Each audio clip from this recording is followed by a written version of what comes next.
All right, let's get right to the heart of this thing. Don't fight it, son. Confess quickly. Strange women lying in ponds, distributing swords is no basis for a system of government. It's evil! Don't touch it!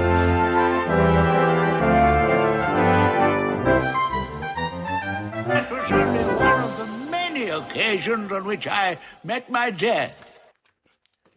Welcome to Framework. This is John, one of the hosts of Framework. With me, as always, the other host of Framework, Al. Hey, John. How's it going, man? Not bad. It's summer. Well, almost. I mean, I guess when you hear this, it's summer. But yeah, the weather's getting warmer. We just finished. We are finishing right now, in fact, our project on Terry Gilliam. We've been watching Terry Gilliam films for the last 6 months, and now it's time to kind of close the loop. Have a discussion about where they all fall, and a ranking episode, if you will, on the works of Terry Gilliam, who, I'll be honest, my opinion, it didn't change terribly during this. Sometimes you get a new context, and no, he's the guy I thought he was from the beginning. Well, that's why I was going to add, of all the directors we've done, is there one that has changed, that doing the podcast project changed your perspective on them the most? Or the least? Probably Nolan the most, I think. I think Nolan went up in my estimation as an auteur, and his films in general, I think I like more. Maybe Fincher too? I'm not sure. I mean, I don't know. That's a little while back now.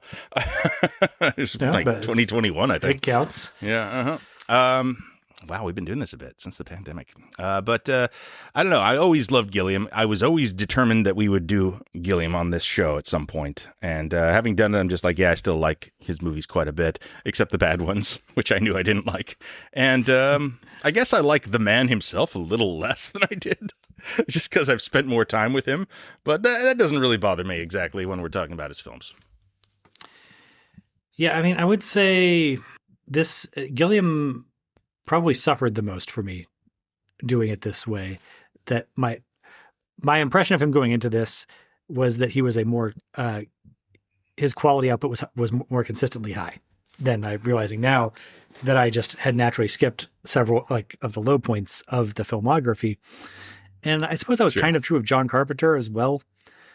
But there's just something about John Carpenter's whole affect that it's easier to write off his bad movies as just lesser nothings.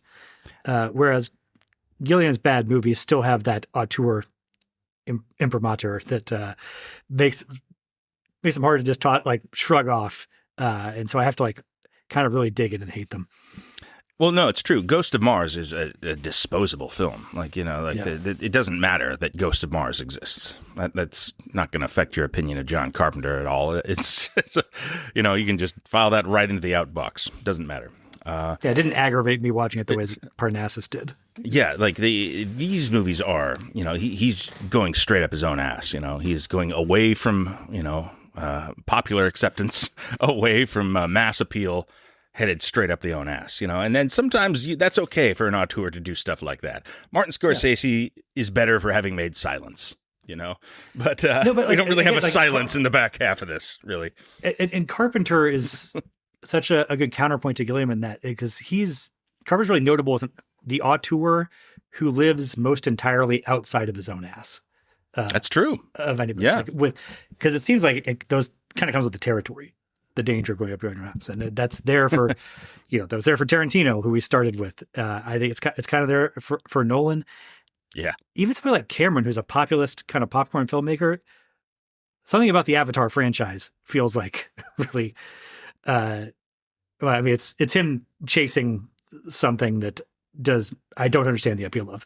Yeah, he found a wonderland of magical creatures up his own ass, essentially. And Carpenter has things that he likes, but the stuff he likes is so unpretentious. And when they flop, you're just going, I don't know.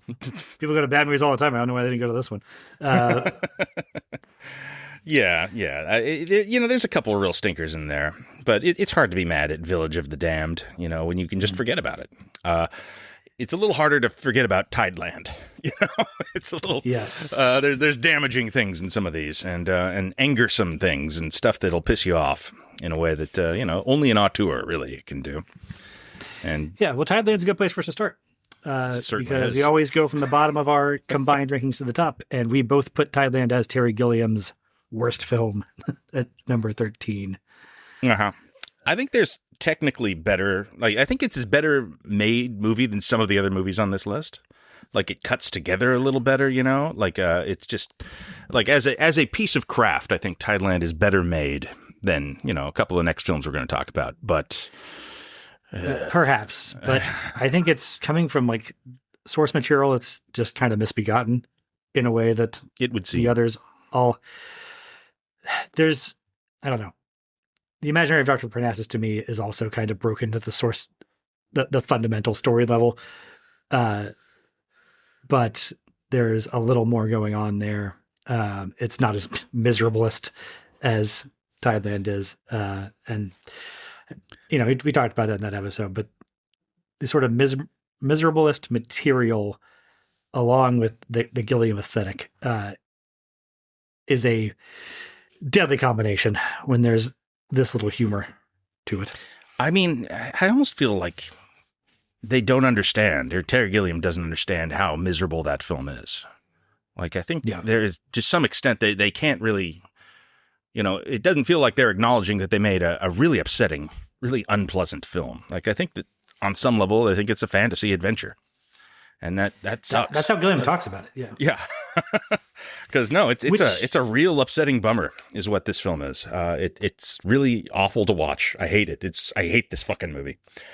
It is strange though, because if I could see how Gilliam could see the material that way, but I don't know how he sees that in the final movie he made. That right. This is where if his appeal in approaching this material is how this girl's circumstances are so miserable, and yet she sort of is dancing outside of the grasp of that by living in her fantasy world and just making it into a grand adventure by force of imaginative will. Okay, but the filmmaking that keeps us in her perspective should be more fantastical, the way it is in a half dozen other of his movies. That to sell that fantasy world, that's just not done here. Yeah, and you want that to be to some point or purpose, but it does. I mean, and maybe it is, but it's not one worth making. It's certainly not one that makes the movie any fun at all to watch. It is a task and a chore, and just sort of a vaguely evil movie too, in my opinion. It just feels off and wrong. A little bit diseased in its conception, and yeah, it seems like we talked about this in the episode. There are other versions of this idea that work. It's not a fundamentally broken concept. It's just they somehow made one of the most off-putting movies of all time with it in this case. Yeah, and I do think there's something kind of broken about it fundamentally that we went over in that episode, where the people that she's interacting with that are not part of her fantasy are also delusional lunatics living in their own fantasy world. And that just kind of, that doesn't work ultimately. You can't have there needs to be some relation in the real, to a real world that the fantasy is reacting to and acting as a contrast to. Things made of tons of specific choices that make the movie worse. Yeah. Every step of the way.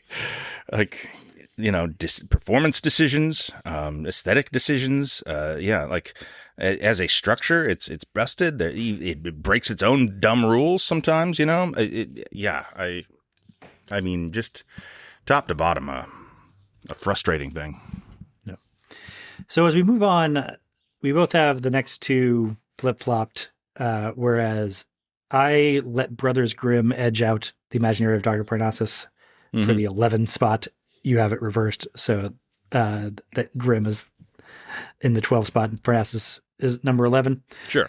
To me, these movies ultimately feel very different, and the way that they fail is kind of inverted in that Parnassus is Gilliam 2 Unrestrained without a like sort of a spine, much in the way of a tangible narrative spine like to do. And then Brothers Grimm is Gilliam 2 tamped down to a for hire Hollywood script that could have been given to somebody else to make it also not very good version of it, no doubt. The thing about Grimm is it feels like that there is a perfectly fine, run-of-the-mill, adequate summer release there, that somebody could have made. Terry Gilliam could not have, it turns out. Like, I think adequate's the ceiling on that, actually. Yes. But like you could make a normal programmer out of this and it would be okay, Gilliam does not seem to have, I will make a normal movie in his DNA. Like that doesn't seem like something he can do, work within the system. Probably not. It feels like the next couple movies he makes are about bitter experiences with the studio. And I guess he's had those throughout his career, but it seems like Grimm was probably the most destructive, well, I don't know. I mean, Grimm is the one where it just didn't work out, I guess, I mean, obviously Quixote is the most cursed movie ever made. That's not the studio's fault. But in Gilliam's mind, some of it is, I think. And probably, yeah. There's not his. None of it's his fault, obviously. No. And also, he seems to still be carrying a fair amount of bitterness about Baron Munchausen. Quite a bit, 30 years later. Yes. Mm-hmm. But I feel we watch the final products and go, you should be more bitter about Brothers Grimm than Munchausen, because at least Munchausen produced a product that was more worthwhile. Well, Munchausen, though, is a passion project, clearly. And Brothers Grimm is clearly a passionless project. There is no that's why it's so weird to, for me, these movies come out in the wash, very hard to decide which one's better or worse. And it's so weird because Parnassus is all of Gilliam's passion and nothing holding him to the ground. And then Brothers Grimm is his most passionless project. But the commonality, as I've gone over at great length at this point, but is that both those movies are kind of broken by not establishing how magical the normal world is, and how aware the normies are in that world of magic. Because in Brothers Grimm, it's very confusing how the villagers are up to their necks in, cannibalistic gingerbread men and Rapunzel Tower, evil wizardesses. And then you have the Jonathan Pryce, Napoleonic people coming in, so the Napoleonic army lives in a world with no magic, right? But these people live in a world where magic is mundane, and the Brothers Grimm are confused by going from one to the other, but it doesn't. Confused, but not that confused. Not as confused as they should be if they live in the Napoleonic world entirely.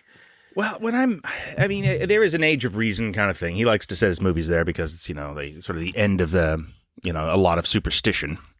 And that, I think, is valid in the case of Brothers Grimm, okay, there's people living in the Black Forest.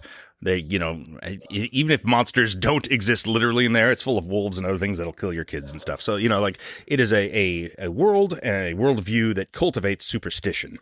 So I don't mind that, and the Grimm brothers are taking advantage of the superstition of the, of an uneducated populace. So that it's a medieval story. It makes sense. But I think you're connecting all the dots there for the movie in a way. The movie does not do the basic work of connecting those dots, which should be one of its doing a bad job of basic work. Yeah. There's a lot of easy problems that were not solved in Brothers Grimm. But Parnassus, I think, on the other hand, man, that is just a wash in logistical logic, superstition versus reality problems. It's maybe the defining trait of the film is how confused it is about that specifically. Well, it's thematically all about the conflict between the magical world of imagination that the carnival troupe populates and the mundane reality that I guess the Heath Ledger character represents, but the Heath Ledger character is presented in such a muddle, and also anything we see outside of the carnival troupe is still awash in magical nonsense that we only have the vague idea of there being a normal, quote unquote, real world out there. It doesn't feel like all the magic in that world comes from Parnassus. So right. it's very it's very confusing. And top of just trying to figure out what what the backstory of Heath Ledger's character is, and what that suggests about what he's been trying, what game he thinks he's running on the theater troupe. Yeah, that's about as much of a mess as a film can get. Imaginarium. Both these movies, Grimm and Imaginarium, I think I like more than they deserve. I think we talked about this a little in the episodes. They're both bad films. They both do not work, but they do have, flashes of the thing that I like. I mean, Gilliam, obviously it's all over Parnassus, but, it's such an undisciplined film. But they both got monsters. They both got weird sets. They both got, strange performances, things that I enjoy seeing in a movie that make them a little distinctive. I can't go to bat for them, really. I tried in those episodes and failed. But I don't hate these movies in the way I do Tideland, for example. I'm just kind of like... I'm disappointed in them. It's a shame. But I mean, there's a not zero chance I would watch one of them again at some point, I suppose. Probably. I mean, the not zero chance for me. I mean, the thing that I hate's a strong word. The thing that makes me irritated about them is not being able to answer those basic questions of, even at the end of the movies, like, okay, who believes what in this world? Like, in the world of Brothers Grimm, does Napoleon believe in magic? I would assume not, and yet so. I can't be sure about that. Yeah, and at the end of Parnassus, like, does Andrew Garfield know about the Tom Waits devil? I don't think so, but he does know about the alternate Candyland dimension where they weigh souls, and that's. What's frustrating about this? It's frustrating, yes.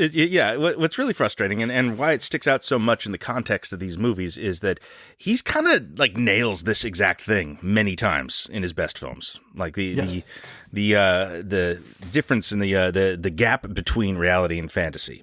Even when it's intentionally muddy, like in Munchausen, it's much better handled. Yeah, very much so. And so to see, like, it just completely... Like, it's not handled in these. It's a botch, top to bottom, like somebody who didn't know what they were doing made these, is what it feels like. Right.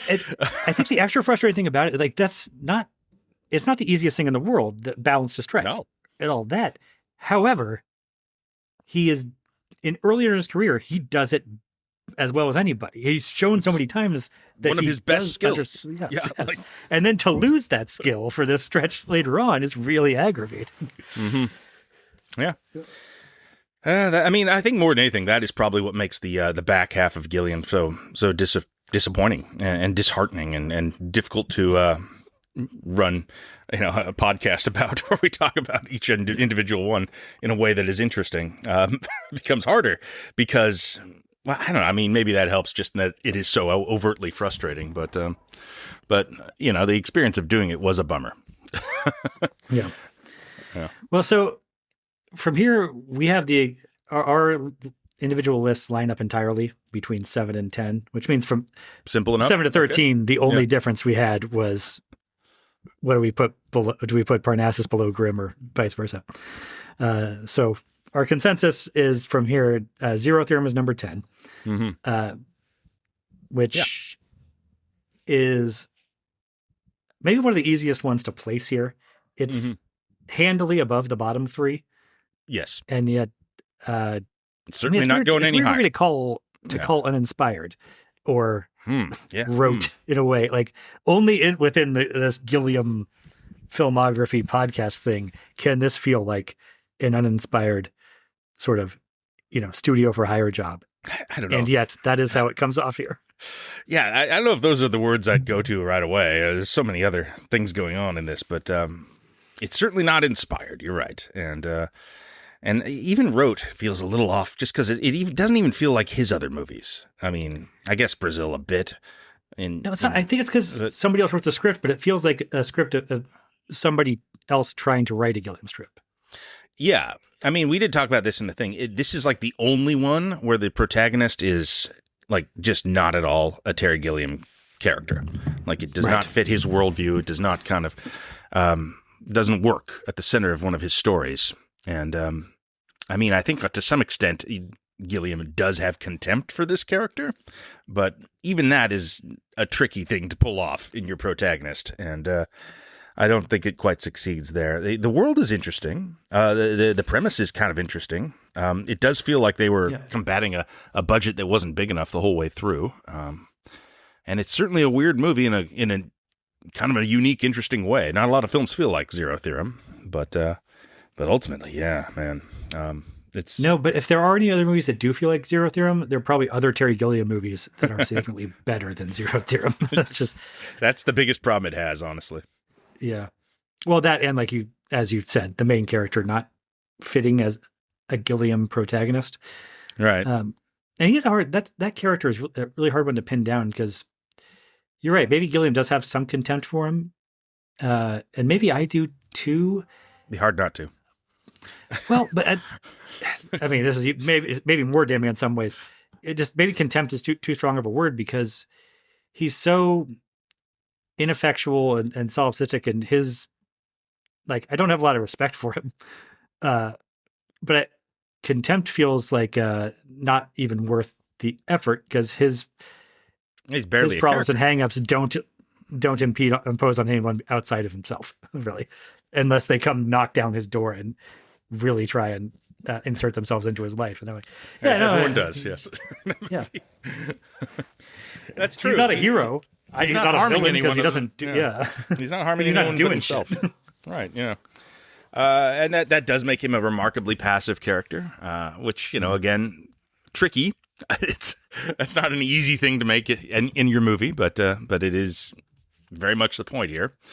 Yeah, I mean, this is one, I guess, where I kind of have a respect for it and the things it's doing, and even the casting of Christoph Waltz in the lead, I kind of just like, I like that in theory, but the experience of watching it is it's not an especially rewarding or fun one.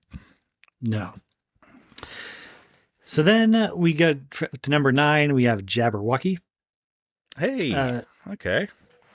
Which is not a really good movie.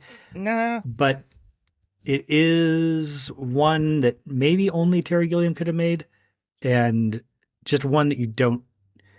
I haven't seen other movies like this, really. Well, I mean, the other Monty Python movies, I Holy guess. Grail, which is like the good version, the really terrific version of this. I mean, it's just a weird thing that he made this movie right after making Holy Grail. I mean, I know there are other hands involved in Holy Grail, but I mean, it's such a conceptually similar kind of, it's an episodic medieval satire. Right.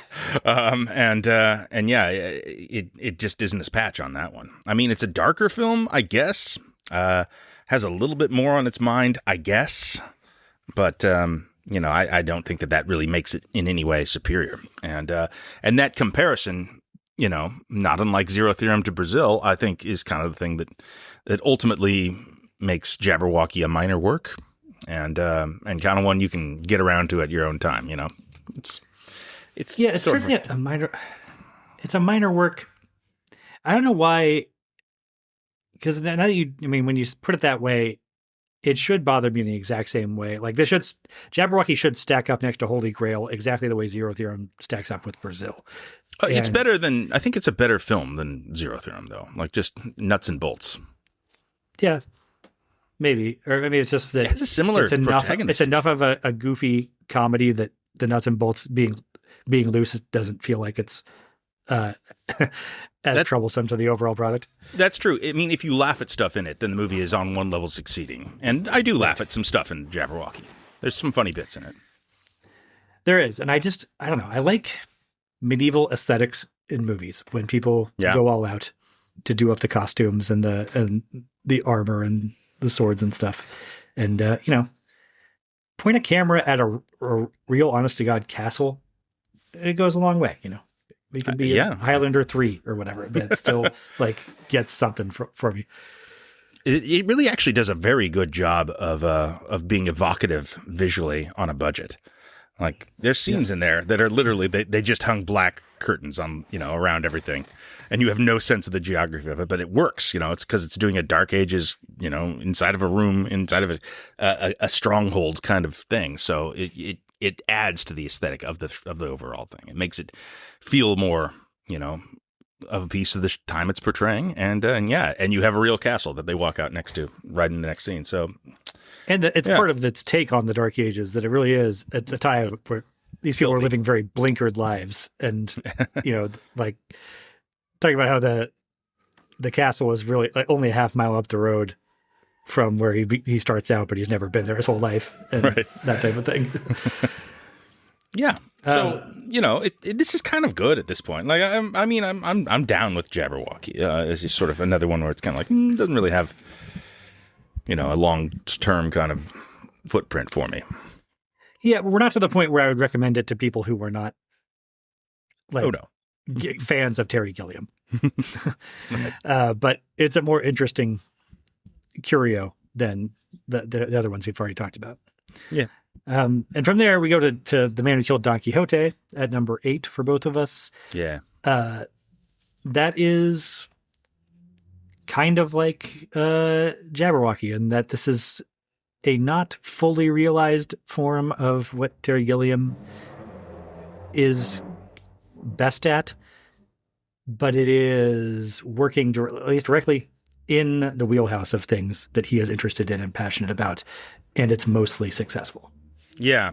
That one I as I've sat with it, I kind of like it more. Even it's pretty good. Again, it's in these latter day ones, it has things that are frustrating about it. It feels like some limitations were imposed on the thing naturally over the course of a 25-year production window there, whatever they were doing with the many different versions of it that existed, and one that they almost shot and failed. And another thing that helps, honestly, is the backstory, is the context of this movie within the Terry Gilliam career. Probably the film that benefited the most from watching all of his movies in order, I would say. Probably, yes. I mean, it benefited directly because it's such a step up. I never would have got around to it in any other scenario. Oh, that's true. Yeah. I hadn't seen it. As the big Gilliam fan, I was kind of like, I was waiting a little to do this, but even still, Well, I made a big production on that episode, reading you all the 20-odd things that my smart TV tried to put in front of this when I searched Don Quixote and all the random shit. That's like, well, you can't mean the Terry Gilliam Don Quixote movie. You must mean one of these Antonio Banderas Zorro movies, right? Yeah, well. But, you know what? Most people, I think, would probably have more fun watching an Antonio Banderas Zorro movie, in truth. It's... No, I think the Antonio Banderas Mask of Zorro movie is like a 4-star masterpiece. That's really popcorn good. Entertainment. I bet even the sequel. I bet even the sequel is just it's just a little bit more approachable. It's just a lot more approachable, a lot more conventional, and just kind of like putting its fun forward. Whereas this is definitely like an auteur who has a long experience with the thing. Kind of having some sort of final statement-ish purpose behind it, which I think is needed context when you watch the movie. Like, you kind of need to know that going in to really get the most out of it. Yeah, that's the other thing. And it's a very, very meta movie on all levels. Yeah. So it's feels appropriate to me that actually carrying all that outside baggage into it is part of the whole experience. And I don't hold it against The Man Who Killed Don Quixote the way I would with some other movies, perhaps, that is a sort of load-bearing leg of the table when it comes to that movie. Right. Well, I mean, certain movies that qualifies for, like the documentary Burden of Dreams makes the film Fitzcarraldo much better, that sort of thing. Like, whereas the narrative of making it kind of informs the piece itself. And I don't know. I mean, Hearts of Darkness mirror. Right. The meta story has to also mirror the material in some way like that. Yeah. Well, it does here, actually, in a very Fitzcarraldo or Hearts of Darkness style. Yeah. But if for some reason, just by quirks, the same type of acts of God and stuff that killed Don Quixote in 2002. Like, if that had happened and they had to start and stop production and recast the villain role in Rush Hour 3, and it took 11 years to get that Rush Hour 3 out, that backstory would not add to that movie. No, of course not. I mean, this is one of the things being an auteur can get you, you know, like you have a narrative within your body of work that is trackable, that is interesting. I mean, it's kind of what this show is that we're doing, you know, a little bit at least, is tracking these career narratives, and rarely have we been gifted such an appropriate final film or narratively satisfying kind of resolution to the thing than Man Who Killed Don Quixote in its strengths and weaknesses, really. Yeah, I guess it'd take a lot more heavy lifting and speculation on our part to impose a complete narrative on the career of David Fincher. Than as expressed through his filmography. Well, Gilliam just more than most people have the narrative. Oh, absolutely. You know, like that's the thing. You know, and this film more than any has such outsized weight because of the version that doesn't exist. You know, the documentary Lost in La Mancha will always be a more high profile film than The Man Who Killed Don Quixote. Exactly. I know. You know, Gilliam has Tarantino is very conscious of sort of crafting his own image and, you know, the narrative of his career in a way, except that the narrative he's trying to craft there is based on sort of really in-depth Hollywood history stuff that most of his audience doesn't even care about exactly what, who he's trying to position himself in contrast to or whatever. Gilliam has contributed to the mythology of his own career, partially by way of like halfway through his career, started just making almost like defensive prophylactic documentaries about the making of his movies to document how he's not the fiascos are not his fault. Mm-hmm. Yeah. That's funny. That is it's the same guys basically. Mm-hmm. And if the movie works out, you got a bonus feature on your DVD. Yeah. If not, Exhibit A. You've gotten ahead of the narrative. Yeah. That's funny. Another thing about Tarantino is the 10 films and out rule. You know, Terry Gilliam. You can see his point maybe there a little bit. As we finish out these back end stuff, it does feel like he kind of ran out of shit to say. Yeah, that is the thing. I guess why Man Who Killed Don Quixote, for all the interesting stuff we can cite about it, we still can't move it above number 8. Right. Because it ultimately, I mean, I think the craft there is pretty impeccable, and the delay of the extra 20 years to get that thing made led to a more interesting layered version of it, you know, where they're not doing the time travel stuff. Well, but probably sight unseen. Yeah. But also ultimately, on a thematic level, on a craft level, it's not really saying or doing any one thing that he's not already done successfully earlier in his filmography. Yeah. I mean, I'm glad it exists. I'm kind of never really in favor of directors just quitting because it seems like they might have lost it. You know, you keep trying. It's okay. If you're Martin Scorsese, you might have another film in you, for God's sakes. Terry Gilliam he might have he make The Man Who Killed Don Quixote, which is, I would say, good. That's awesome that happened, you know, even if it's not a classic. So, you know, it gets credit for that in a big way.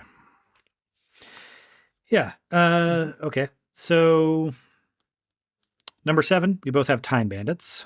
Yeah. Which I was a little surprised. I thought that, I mean, one, I was a little surprised that as things shook out, it ended up dropping that low for me. And I also kind of thought that for people of our age or my age, a little bit older than me, I feel like this is a cable TV classic to some people. I think so. I think that cohort of people is, dying out. Not necessarily dying out, becoming less vocal in their defense of Time Bandits, at least as middle and late middle age takes hold. This one doesn't necessarily have the staying power of I don't know, your other 80s fantasy adventures. You know, ultimately, how many of them are you going to carry with you forever? And maybe this one kind of falls off on the wayside a little bit. I mean, I like this movie. I like it a lot. There's just not much room above it. I mean, we're kind of getting into the really superlative stuff for me, and this one falls just outside that. Yeah. For me, and this gets into the biggest difference between your list and mine, but for me, this is neck and neck, Time Bandits and Munchausen. Mm-hmm. I can't even remember at this point why I ended up edging Munchausen over it. I think maybe it was just that I was less familiar with Munchausen, and so it had a few more surprises in it for me. But now that I'm thinking back on it, maybe from both movies, the thing that sticks with me the most is David Warner as pure evil, and that It's a really good performance.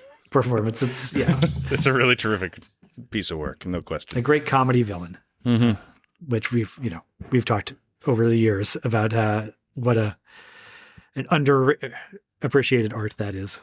Mm-hmm. Yeah, and I agree. I think he is kind of the excellent thing in this movie. I do like a lot of other parts of it. I really like the production design on this one. I think that the places they're going, the way scenes are staged, like little moments with the when the dwarves arrive and they're escaping the room, the little kid's room, they just push the wall back. And it just turns into this big long tunnel with the same wallpaper, and there's this weird god face chasing them, screaming at them down the hall. Like, it's just visually amazing stuff in this film, and really, it's all pre-CGI. It's all stuff they built practically. It's all really compelling and interesting to look at. It's an episodic script, and relies on cameos, and some of them work, some of them better than others, but ultimately it's kind of just the look of the thing that keeps it going for me. And I mean, like, he's a master of production design always. This maybe is one that leans a little bit harder on that than others, in lieu of having much of a narrative spine once again, but it's great work, man. It's some of the best out there. Yeah, and some of the sketches are funny. That I like. I really like the conception of John Cleese's Robin Hood as like a British, like a modern day, Prince Andrew, or well, that's not the right prince to choose out of a hat, but Prince Charles or whoever shaking hands with a soccer team in the locker room vibe that they go for there is really nice. I think I ended up edging on Munchausen actually because I decided that Sarah Polley's like central child performance was a lot better than much better. The Time Bandits kid. That's probably why I gave it the edge ultimately. Mm-hmm. Yeah. Well, so we agreed on that one. That's 7. Now we reach into the real ones. Let's say, the movies that we did this episode, this series to talk about. At least for me. So when we get to number 6, I had Baron Munchausen there. You have The Fisher King, which I had number 5, so we're still pretty close there. And this is where I think we get to what I call, fully successful good movies. Yeah. And I think it took until watching Man Who Killed Don Quixote at the end of this series for me to decide that actually I really do like Fisher King. And honestly, Don Quixote probably may have gone up above some of these other Time Bandits and so forth. If I had somehow done this whole series as a career capper, if I had just done all the other Gilliam movies except skipped Fisher King, then I think Quixote would have landed a lot harder. It's just that they're so similar and makes sense. Their setups. Yeah, it really is. I mean, it's a Don Quixote story, Fisher King. Yes. Whether consciously or not, it is the Don Quixote dynamic. But beyond that, having him, the sidekick Sancho Panza character, be kind of an asshole celebrity looking to make amends on top of that in the modern day is a very odd thing to repeat. Yeah, I mean, and that's Jeff Bridges, go-go 80s asshole type. It's so much clearer to me in Fisher King what he is trying to atone for, what he's heading against. Whereas with that driver's character, I'm like, yeah, this character is occupying like a space in the script that is sort of yuppie asshole shaped. So I guess I can impute a lot of that stuff on it. But I don't know what Adam Driver like really did to harm these people that much. Like he's representative of something that, that harmed them. Yeah. Mm-hmm. Yeah. It doesn't go all the way in like confirming that he like slept with the girl when she was 15 or things. Seems like he didn't. Yeah. Mm-hmm. Yeah. And so with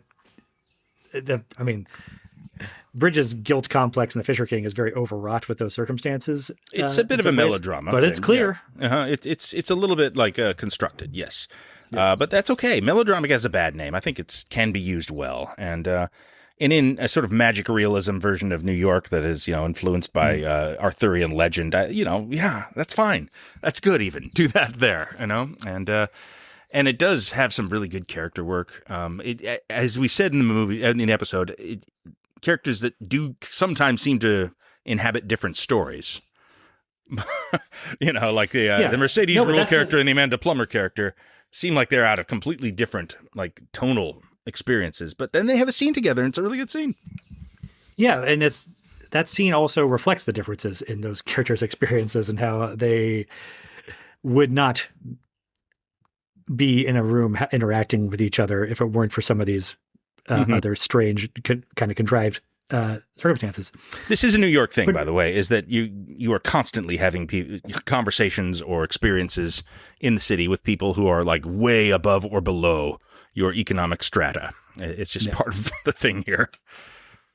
But the thing that I talked about somewhat in that episode too is that the magical realism stuff there contrasts, I think, really nicely with the really unromantic, uncinematic adult romance material with Mercedes Rule. That the way that as a love story that Hollywood does not tell very often, and maybe there are reasons for that. Maybe doesn't make for the most cinematic stuff on its own.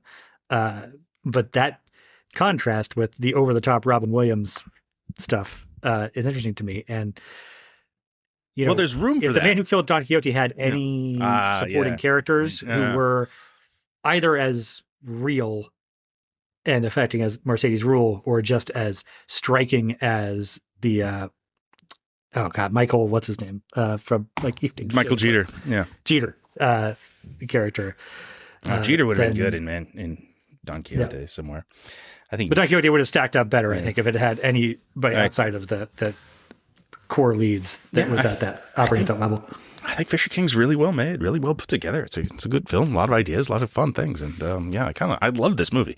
I do. And I think that there's room for that Mercedes Rule relationship to be weird and atonal and different because it's not the main relationship. This is not a rom-com. It's not even really a romance. It is about. The central relationship is Bridges and Williams. Ultimately, yes. That's the thing where the real focus on is, but you have the room in the margins to do unusual stuff there. And I feel like there might have been more stories along those lines, in the 80s, 90s. We're still trying to remake Terms of Endearment, things like that. But now it's completely gone. Like stories like that are just out of films now. So it does really pop in a neat way when you watch Fisher King now. Yeah, it's a good movie. That's where we now land. I guess I was the only one who was still waffling on that after the Fisher King episode, but no, it's good. And now I think we get into unabashed great movies. Yeah. Yeah. So for number 5, I had The Fisher King. You had 12 Monkeys, which I put all the way up at number 3. I was really taking 12 Monkeys is one of those movies that I loved as a kid and then didn't watch for a really long time and was a little nervous about revisiting as an adult. Like this probably only has room to move down in my estimation. But if something like Zero Theorem or Quixote were hurt by watching it in the context of the full filmography here, 12 Monkeys stood out even more. For like, oh man, a Terry Gilliam movie with a tight narrative plot is a novelty. And I ultimately like it still is very affecting. The madness stuff in that really carries it even after the time travel, twisty time loop stuff is sort of known and solved. We've talked a lot about Gilliam's strength is not plotting. Like over the course of the filmography, like that he that's not really his thing. Most of these movies don't have tight plots. The narratives are not what interests him per se. Telling the story is maybe less important than imparting the ideas and themes and not characters. Yes, he gravitates towards generally, but like the stories seem to bore him. Which makes it very weird that 12 Monkeys is not just like competent narrative. It's really an excellent narrative. Like it is a really, really well-told story that latches together in a very satisfying way. And, obviously you want to give all the credit to David Peoples for that, for the screenplay. Yeah. But even still, putting it together, piecing this together, as Gilliam has done in the case of 12 Monkeys, is, pretty virtuoso. Like, he does a great-ass job making this film. I almost wonder why we couldn't just make more, kind of like studio products through Gilliam. Why do we have to have Brothers Grimm here? Because I think Brothers Grimm different guy entirely made that film. Yeah, it kind of demonstrates, though, that it's not all in his hands. 12 Monkeys things go right, is things go wrong. Technically a studio product, but it's not like it's an outlier even as a studio, Oh, it's such a downer production. Yeah, uh-huh. Yeah. Even in the heyday of whatever you put it, the 90s, that studio thrillers, we're not pumping out three or four 12 Monkeys a year. No, was this before or after 7 in the Brad Pitt cosmology? Because they're of a piece in that way for certain. I want to say it came out after, but I feel like in the behind the scenes stuff there, they were talking about him coming off a different movie as being his breakout. I think this might have been the year before 7, maybe. Yeah. But it's similarly, dour. Not as much as 7, perhaps, but not too far adrift. That was a thing you could do in the 90s, man. That we had a moment when this is what people wanted. I mean, yeah, this is his biggest hit. Like financially, this is definitely the biggest Terry Gilliam film. And well, it is interesting then to think about that. You're right. I mean, I agree with you entirely that tight plotting is not his forte, and yet you could look at this filmography and take away the lesson or whatever that his two most successful films, being 12 Monkeys commercially and Brazil artistically or creatively, are the ones with the most straightforward, most tightly plotted stories. Well, I mean, I don't know if Brazil is the most tightly plotted. In the context of this filmography, it comes after 12 Monkeys. That's the most tight. Sure. I mean, I do think there's something like that maybe, mass appeal and sort of larger success has maybe eluded Gilliam because this is not necessarily in his toolbox. Like if he were operating at the level of 12 Monkeys throughout, I bet he would still be making big Hollywood films, I would think. If that's what he wanted to do. But that seems like, if you could produce 12 Monkeys regularly, I think you can work forever. Yeah, but I mean, I also get the impression that 12 Monkeys is not Gilliam's favorite of his own movies. That is true. He produced. I can't see it as a disappointment in any sense. But. No, but it does feel like the most collaborative piece that he's made. Yes. I mean, you could make the argument that Fisher King and Fear and Loathing are similarly of that period, but really that just suggests to me that like he was actually really good at collaboration at that moment. Like he knew how to put his own thing into somebody else's story or screenplay or or what have you. Like those are 3 films that are a not as auteurist as the rest of his filmography, but bear his distinct stamp and just work with an audience better than a lot of the other stuff. Yeah, it is weird to me to think of another like studio director or even like kind of auteurish person who does studio work Christopher Nolan maybe hadn't quite broken in there yet, but some other director making 12 Monkeys. It's just hard for me to see because so much of that weird time loop post-apocalyptic story being set in kind of medieval-ish mental institutions. That feels like something that would only come from Gilliam and that focus. And I just think if you gave that to Steven Spielberg or whoever else, that's a worse movie. Be out of the institution and would it become a road trip movie between Madeline Stowe and Bruce Willis for much bigger stretches if you put anybody else in charge? The movie's a magic trick, honestly. Like the shifting perspective, the fact that we don't get lost in it, the fact that it is a satisfying resolution, the way that they give us information that isn't necessarily correct, but we understand that to be the case. Like it's incredible filmmaking. Yeah, I feel a little bad putting it at 5 now, honestly. It's really if anything, I think its reputation is lower than it deserves to be, just culturally. It's one of the best kind of studio films, if you will, of the 90s, probably. I think you'll feel better about putting it at 5 when we go through the last couple here, because then you'll remember, oh yeah, this is why I had to do that. Of course. So number 4, we're gonna go to Brazil from here. Wow. Okay. I had a number 4. You had a number 3. Yeah, I guess that makes sense. Right. Mm-hmm. Which the only thing controversial about this to me, really, I put 12 Monkeys above Brazil, which, defendable, I would say. I mean, it's as a film nerd, I think from on high, the encyclicals say I should revere Brazil as Gilliam's masterpiece, and ultimately, as I was looking at this, I was going, yeah, but if you make me choose which one to watch, again, I'm probably going to watch 12 Monkeys over Brazil. It's more, it's not, pleasant isn't quite the right word, but it's a more enjoyable watch. Brazil. Certainly. Yeah. Yeah. The Darkness of Brazil is really comes from its ending in a lot of ways, but no, the whole thing's really dark. Yeah. There's an unpleasantness to existing in that world, and even scene by scene, that I would rather be in the mental institution in Baltimore. There's a scene where people drown in shit in Brazil. Yeah, and that's that's the most lighthearted scene. It's a funny scene. Yeah. They're playing Benny Hill music, comedy music over it.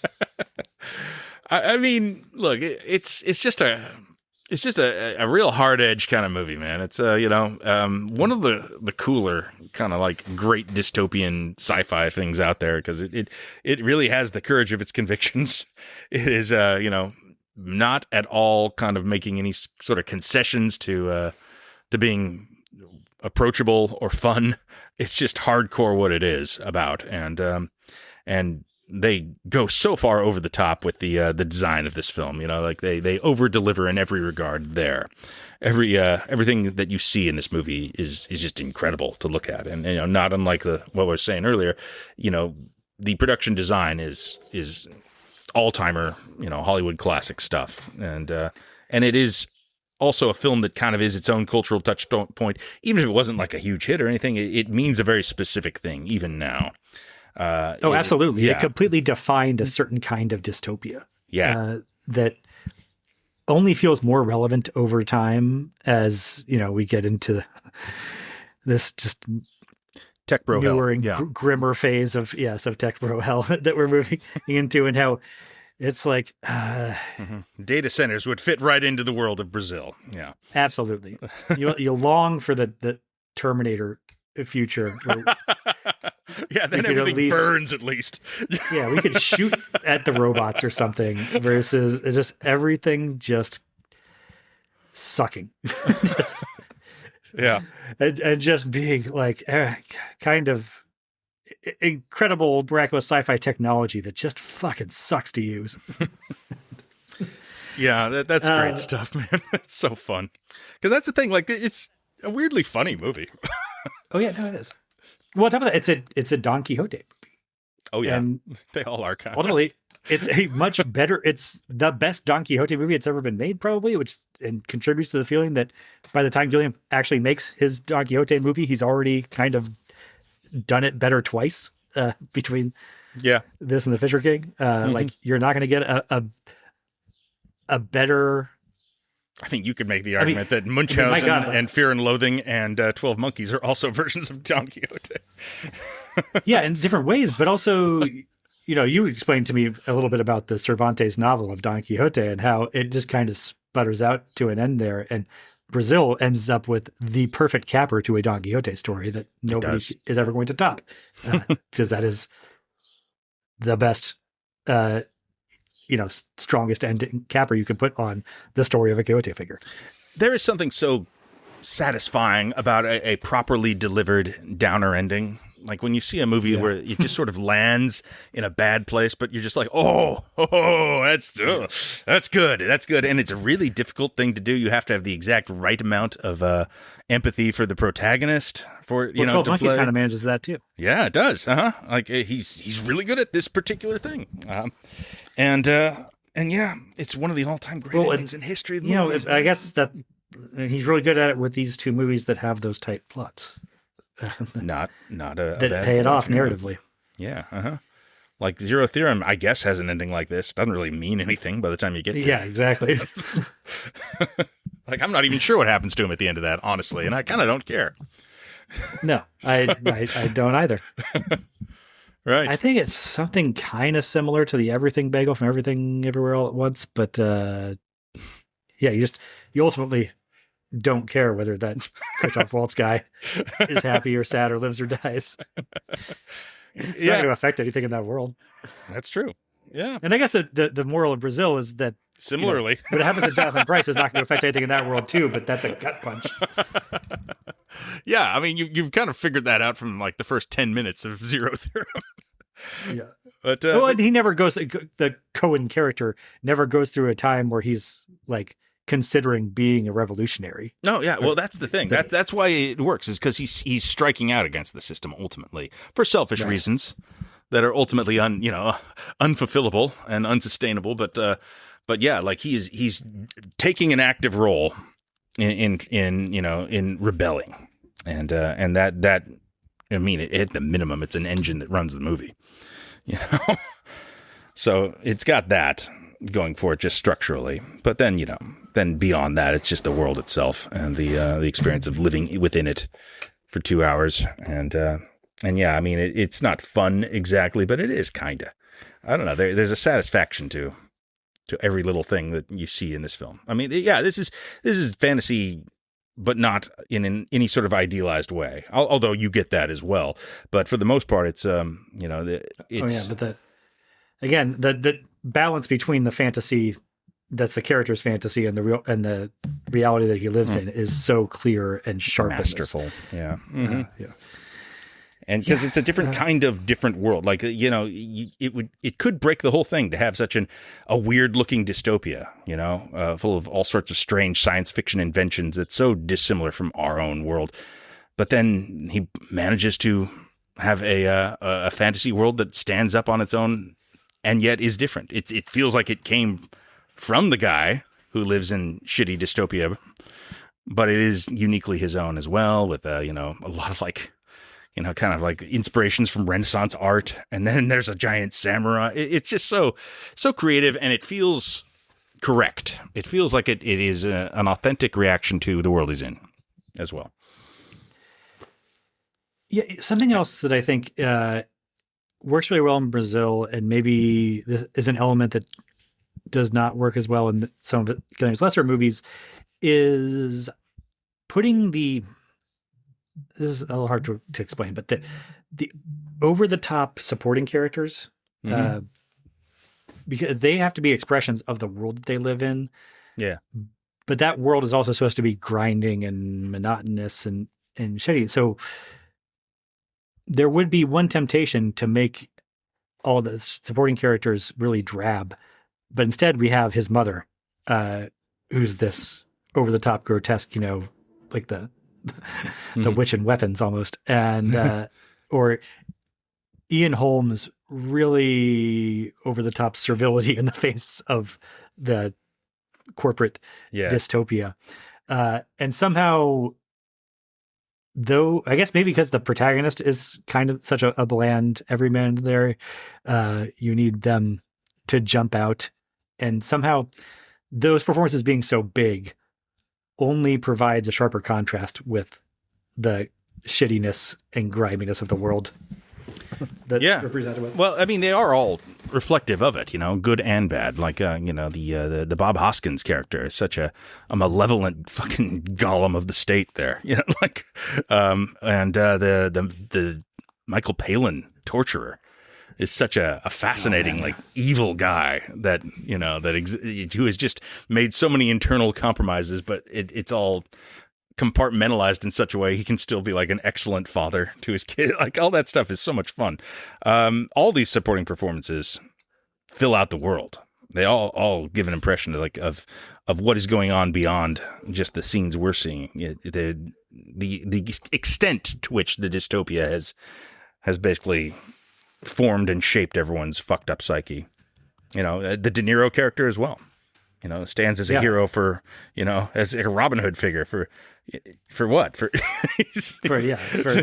not filling out his paperwork. Yeah. So it's good fantasy world building. As we said in the episode, the lead female character isn't that good. It's so that's I think the only the one thing that ended up kind of edging it. Well, the only other thing besides just said the general unpleasantness that I find there. I gave 12 Monkeys the edge because I think all of the core performances there are excellent, and I can't quite say that about Brazil. Right. Yep. Yeah, there's that one, which is not really a well-written character either. I mean, never really extends beyond the fantasy girl that she initially presents as. It feels like there'd be room for that too. I mean, there's just enough indication that the fantasy is a fantasy, that she's not. That's not her real personality. No, it's just that her real personality doesn't come through. But that she hangs out long enough that she's still I guess she's limited in her options because of the nature of the state at that point. But even still, but a really strong performance could get that across just in the corner of her eyes a bit more when interacting with Price. Mm-hmm. But anyway, let's move on as we go. Number 3, I don't think either of us actually. You had it 4 out of 2, but that nets out to 3. Is Monty Python: The Holy Grail? Oh, interesting. Okay. Mm-hmm. I kind of want to spend that much time on it because to me this is a bit of an asterisk. As he technically directed it. Yeah, it was never a question for me that we were going to do an episode on it because it's it's arguable, it's colorable enough to be a Terry Gilliam movie, and also it's why wouldn't we want to do an episode about Monty Python: The Holy Grail? It's obviously an important movie to both of us, just by dint of our demographic. Mm-hmm. But I didn't feel great about trying to rate it against. I ended up putting it number 2 because I'm I guess probably it should be number 1, but it's I don't know. Gilliam has an assist from 5 people on it. Sure. That are also geniuses. Absolutely. So I feel like for such an auteur, he can only claim 1/6 of the credit for this. And Terry Jones is also a listed director here. It's not even like a solo project for Gilliam in paperwork. But even there, I mean, I didn't hold that against it per se because I do think this is a masterpiece and a classic. One of the funniest movies of all time, and anyone who would be happy to have it on their resume. Great directors can't do comedy sometimes. Sometimes it's just not an option in that way. What's the funniest Martin Scorsese film? What's the funniest Spielberg movie? Really? None of them could do Holy Grail. Certainly not. So no, but if Spielberg had, I don't know, or. Let's put it in Canada and say that David Cronenberg had directed Kids in the Hall Brain Candy. And okay, yeah. He still wouldn't be the auteur behind that movie exactly the way there's that Dead Ringers. There's that too. But I mean, the fact that he's granted, Terry Gilliam was part of Python yeah. to begin with. Yeah. And that he and Terry Jones both went on to do directing careers, and Terry Jones's ended up the way Terry Jones's career ended up, and Terry Gilliam went on to make all these other things that we've been talking about today. Suggest that he had maybe an outsized role in this achieving its status. But even still, maybe I didn't feel good about topping the list of Gilliam movies with the one that is a Monty Python movie. Well, I found that, I put this at 4. And as undeniable as it is, as a comedy classic, the most quotable film ever made, maybe, I'm finding that when a movie is just funny, when its main thing is that it's funny, I have maybe it's an elitist tendency to just kind of move it down the road a little bit, if this is a perfect comedy, and I've still got it at 4 here.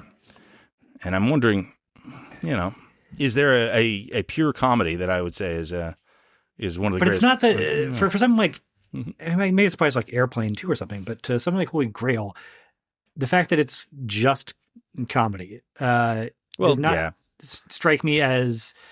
I would rank something like Back to the Future a little higher myself. Because it's such a... But it's not that, that Holy Grail, that they didn't have the capacity, or like they just didn't know how to attach these jokes to a narrative the way that Back to the Future has a strong narrative spine to it. Right. It's pointedly about no. At any time we're fainting towards the narrative spine. They have the Arthurian legend as a narrative spine. It's right there. But they're pointedly swerving away from it anytime that starts to gain the slightest bit of momentum. And that is principled choice almost in this. Well, the spoof film, I think maybe has a ceiling as well. Shit, I don't know. Does Blazing Saddles is, I think, a better film than Holy Grail. They're both as funny. They're both hilarious films. But I think Blazing Saddles, just by virtue of having a narrative, it's doing specific things. It has a point, and what it's after. I think it's just a more complete thing, perhaps, than Holy Grail. Yeah, it's not just that spoof films are disconnected from plot, right. Yeah. A Naked Gun movie has a cops and robbers plot underneath Indeed. and driving it. Even Airplane just, lifts it directly from Airport 62 or whatever the number was on that. Does Airplane have more of a plot than Holy Grail, do you think? Yes. It's the plot of Zero Hour. Right. But it is there. Mm-hmm. So, I guess Scary Movie lifts from Scream, but those, sure, the ones that people don't like, we're not really Meet the Spartans and stuff. I think the knock on those is that they don't have any plot holding these. Well, it's both that there's no plot connecting the jokes to each other, and also that the jokes are just shitty Family Guy cutaways. I think that's the real problem. Got kicked in the crotch. I think that's your real issue there. Like, no one's leaving Meat and Spartans. The problem with this was too plotless. Although you'd have to be in the room to watch Meet the Spartans in the first place. So I don't know. Maybe, who knows what the complaints were after that. It's tough though. It's tough. When it comes to the spoof film, I guess you would have to say this is the absolute cream of the crop, right? Unless I don't know. Is this a spoof?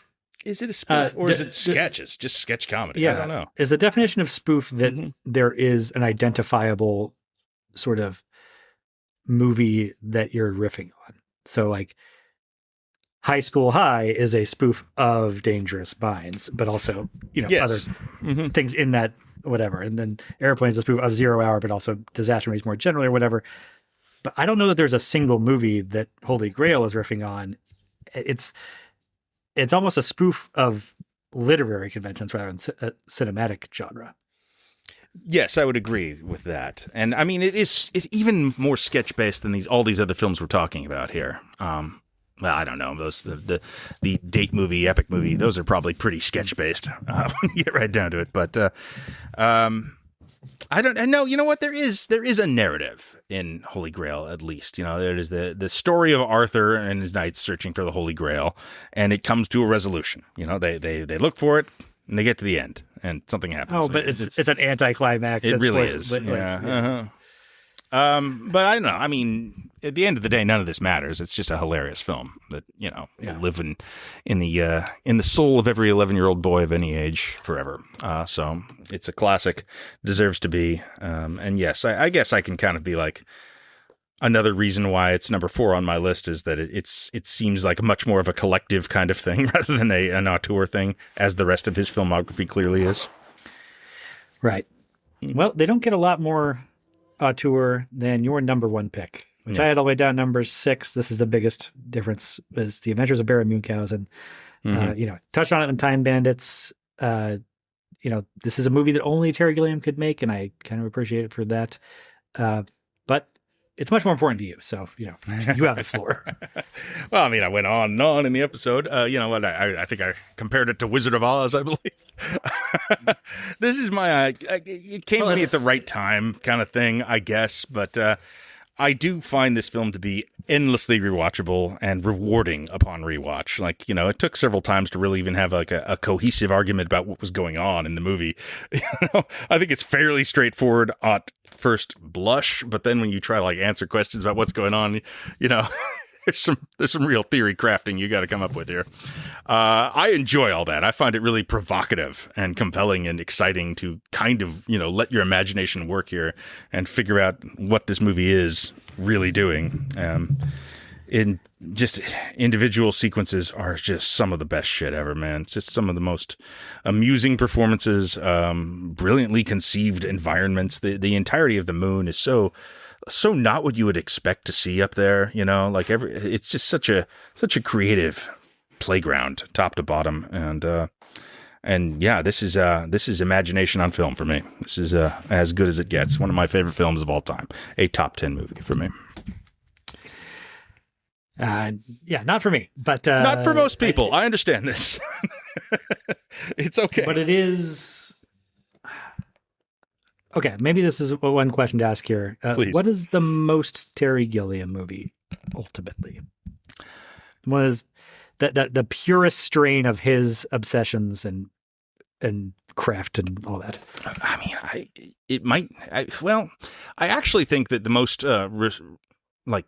representative Terry Gilliam film might actually be The Man Who Killed Don Quixote, because it has like everything about him. I think the knee-jerk reaction for a lot of people who haven't just run his filmography the way we have might be Brazil, but that's just because it is the purest and in some ways most successful expression of it. Right.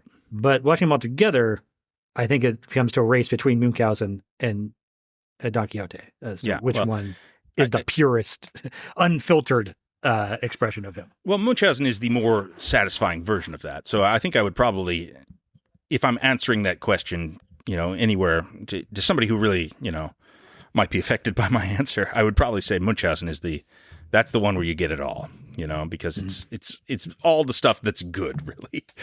Quixote has a little more of the downside, and the difficulties, but that's not there in this one. I mean, I guess it is for some people. I know this is not the most approachable film in a lot of ways. There's multiple cascading versions of reality that are overlapping and changing each other as the story proceeds. I mean, I don't know. I find all that stuff so cool, but I can see how it's challenging. Of the three movies I mentioned, between Brazil, Munchausen, and Quixote, that bleed between different layers of reality is central to all of those. And they all kind of land in different places there, which in Brazil, the cleavage between the fantasy and the reality becomes very clear and stark at the end.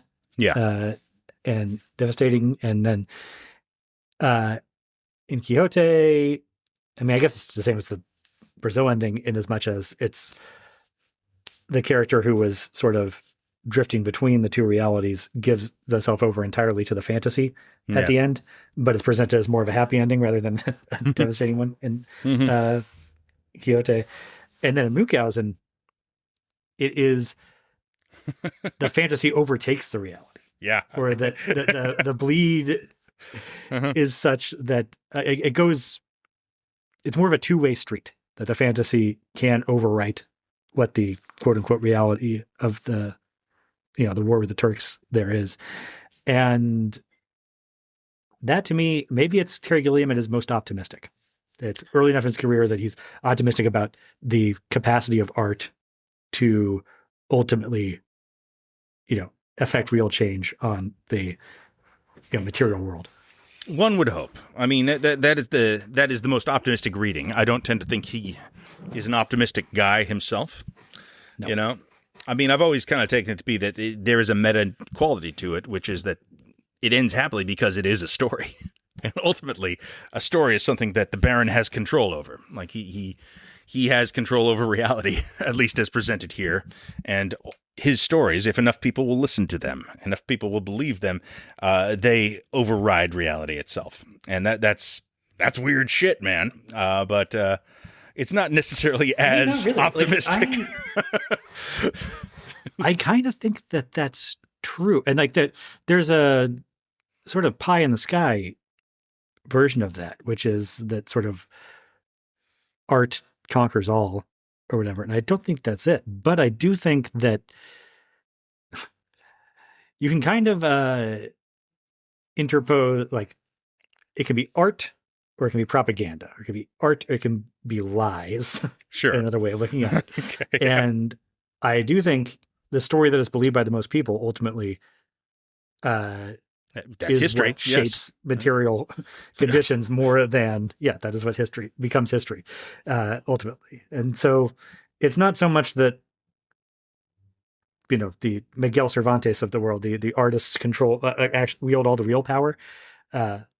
But it is true that facts alone are not always enough to carry the day. The fantasists are not without some power. There is something to it. There is compelling. If you can get people to believe it, who's to say it's not real? I mean, we have a president who's running the country this way right now. So that's the dark, and such the non-artistic version of it. It's the brute force version of just deny reality and bowl it over. But that's it. Like, and this to me also is when people talk about the influence that art has, and that can be in many different ways. That are video games a bad influence on kids, for example? Does playing Grand Theft Auto make people more prone to violence and all that? Can a Hollywood movie really change anybody's opinion on things? And I always think, like, yes, but not in the way that artists want that to work. That there's immense power in art and narrative. It's also not a power that can be wielded with any real purpose. Mm-hmm. It is,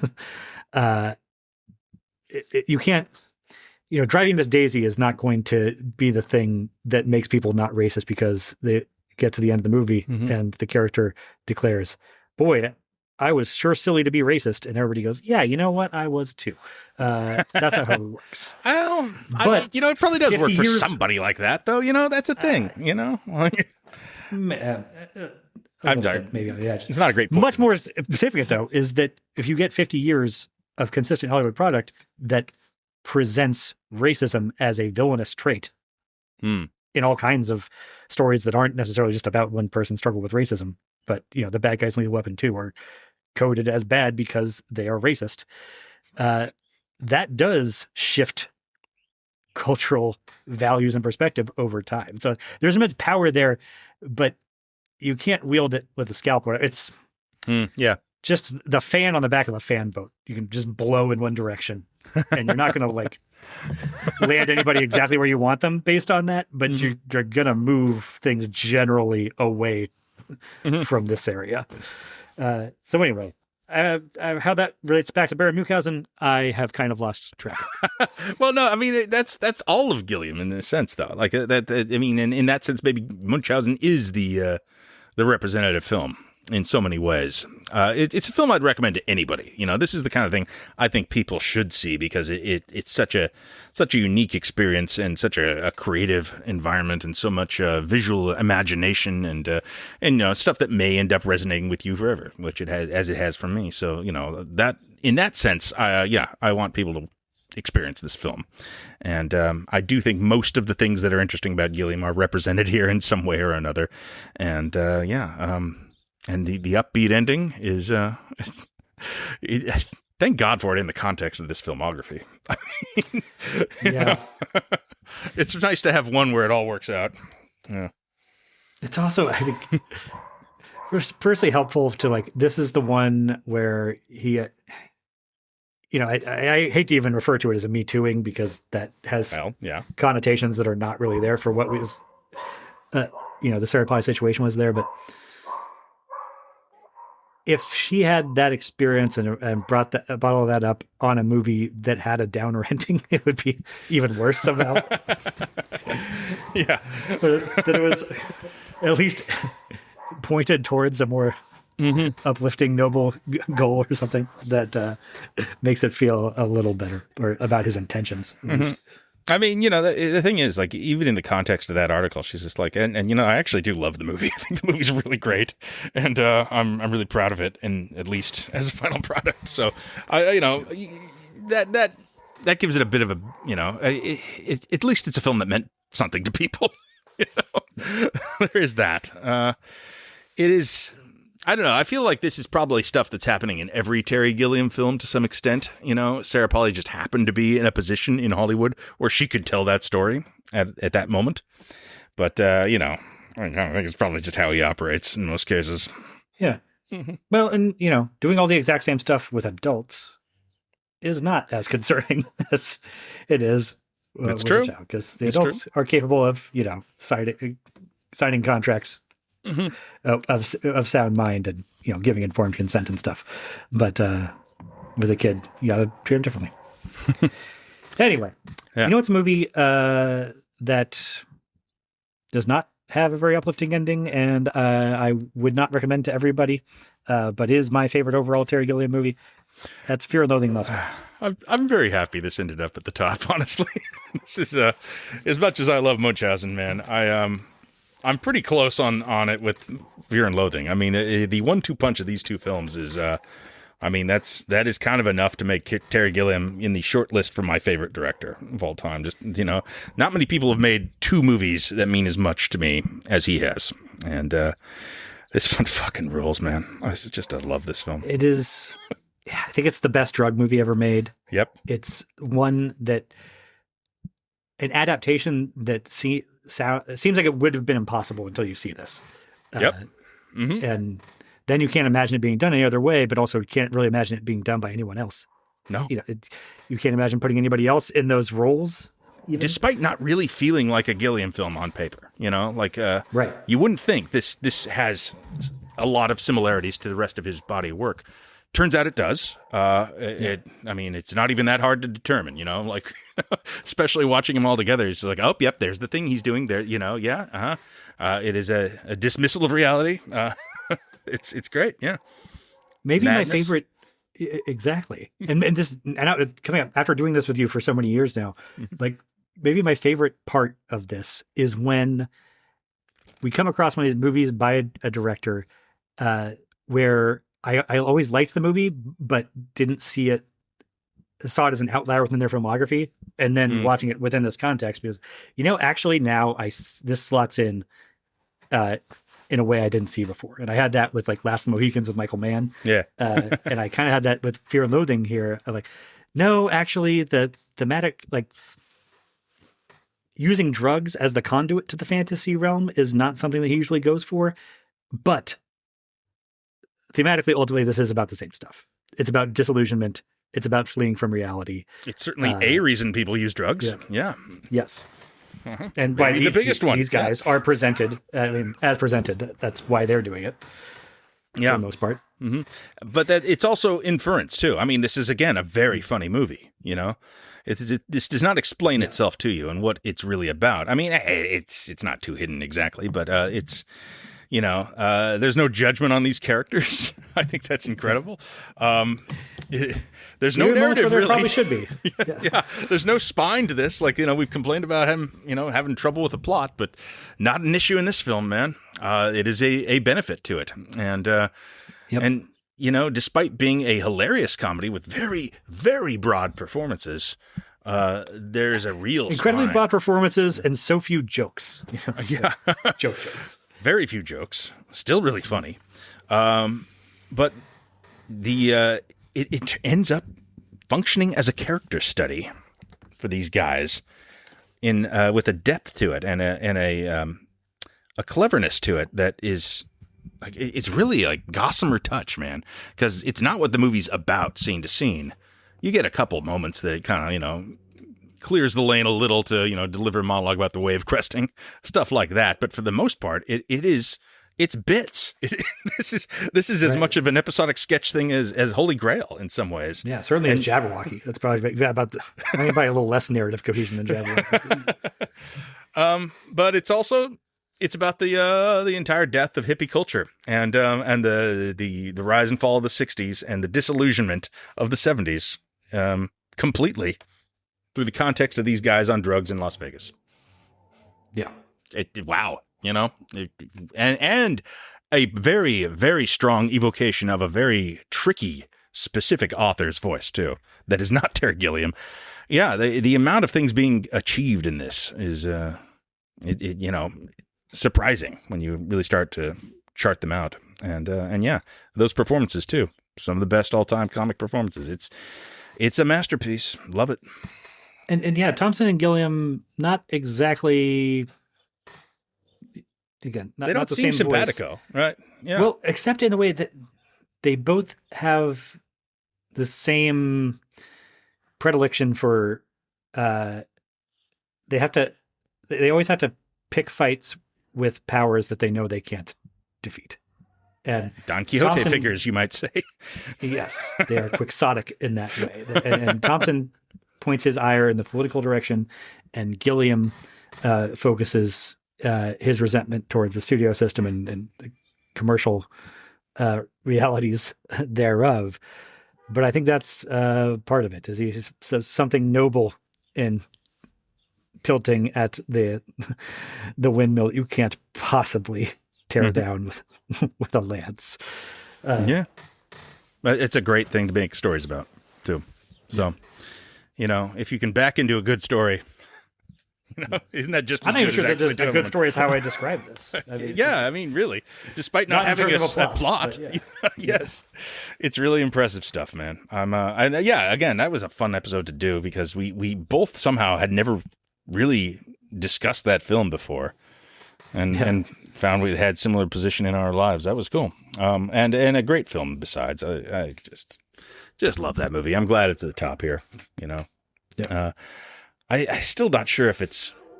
I don't know. I mean, it has a cult following at this point. It's yeah, definitely. Yeah, it found its audience, to say the least.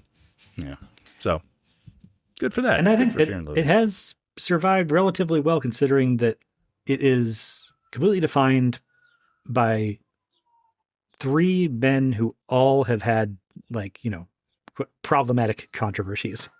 Indeed, circle up around them, yet. There is something about this material too, and those characters where it's like, a lesser version of how you can still accept Kevin Spacey as John Doe in Seven. Well, it's not like, yeah, in a way, none of them got canceled that hard. I'm pretty sure. No, but it's really hard to accept Woody Allen as Alvy Singer in Annie Hall, even though I still I know that's still a great movie, but you just can't vibe with it the same way.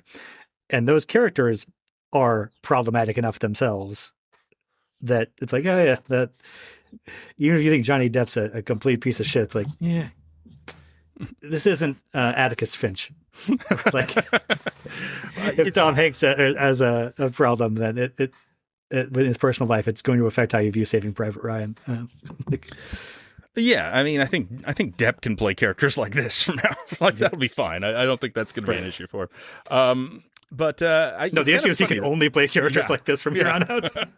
It's funny that Benicio is kind of the one with the clean bill of health there, man. Yeah, no, he's the darling of them. Man, he's such a beast in this film. God, what a performance. Yeah.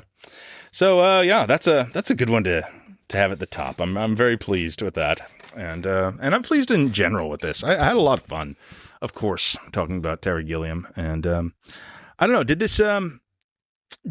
he improve in your opinion at all as a filmmaker? Did he go up at all in the estimation, or were the lows a little too low for that?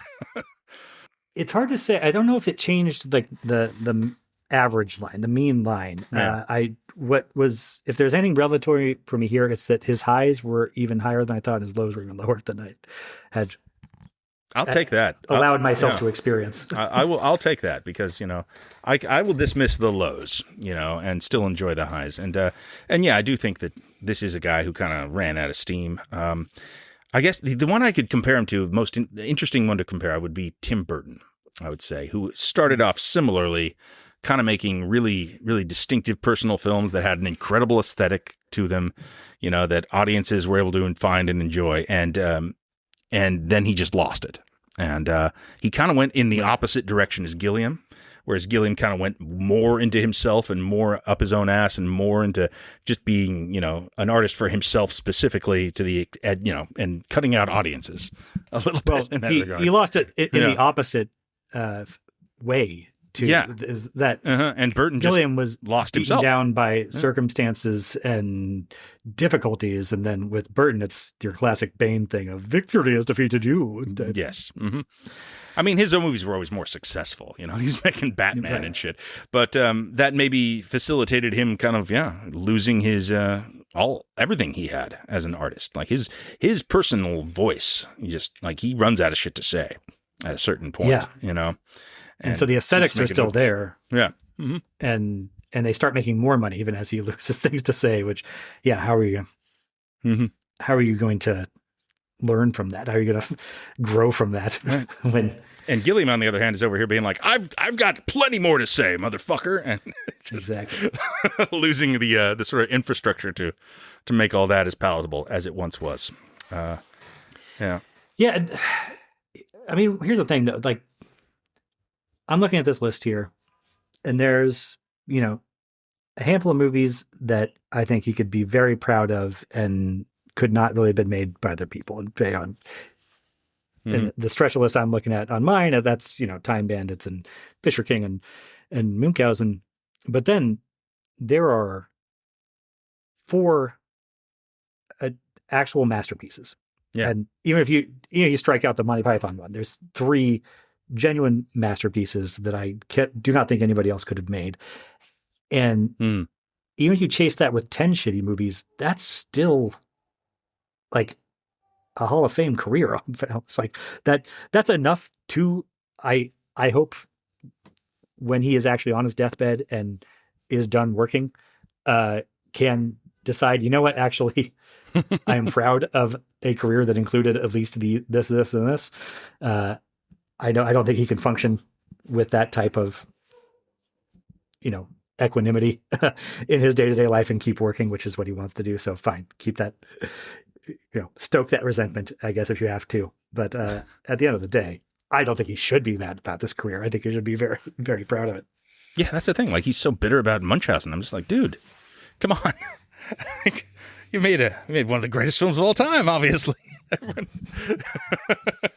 I mean, fair enough. But yeah, obviously this is an auteur of a unique talent and a career worth noting and following. And I'm glad it landed in that regard for you. I mean, those highs, yeah, he made some of the best films ever. Some of my favorite, certainly things that defined me at a young age as I was learning to appreciate film and such. So, all the credit in the world to him. It's been a lot of fun talking about him. And also Tideland. And made Tideland, yes. Uh-huh. We don't really have a next thing set up just yet. We're still doing other episodes. Some stuff come out this summer we're going to talk about. We're going to figure out the next thing here, though. We might take a break from auteurs and shift lanes, but more to come on that. Indeed. All right. Well, thank you for listening to And Now for Something Completely Gillian, in its entirety or piecemeal, however you approached it. Thanks for joining us for some or all of this. And go seek out the weird ones you haven't seen. Not the bad ones necessarily, but there's some great stuff in this filmography. And if it brought anybody listening to this maybe takes a look at Fear and Loathing or Baron Munchausen when they might not have otherwise, I think that's great. I'd be thrilled with that. It's evil! Don't touch it!